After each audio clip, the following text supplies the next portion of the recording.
Ce qui est dans cette charte d'Ottawa-là, même si elle a fait école, c'est beaucoup, je dirais, une philosophie ou une vision que moi je qualifierais simplement de santé publique moderne.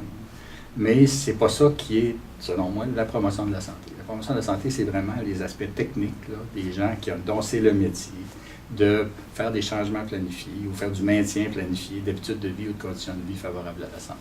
Dans ce coffre à outils-là, il y a une série d'outils assez spécifiques. Puis là, toi, si tu veux embaucher quelqu'un, il faudrait que tu regardes pour quel type de travail particulier tu veux lui faire faire. Est-ce que tu veux quelqu'un qui est spécialisé en, je sais pas moi, en développement organisationnel, qui peut supporter les changements dans les organisations? Ou est-ce que tu veux quelqu'un qui est spécialisé en communication publique parce que c'est quelqu'un que tu veux mettre à la disposition des gens qui font des campagnes de communication ou ce genre de choses-là? Est-ce que tu veux quelqu'un qui est spécialisé en action, intervention politique?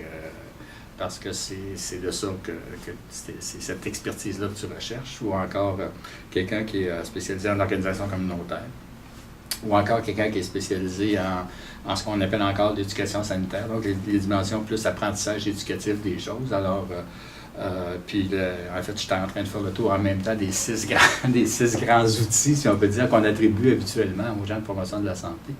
Le dernier étant le marketing social. Beaucoup de gens viennent à la promotion de la santé par toutes sortes d'autres univers.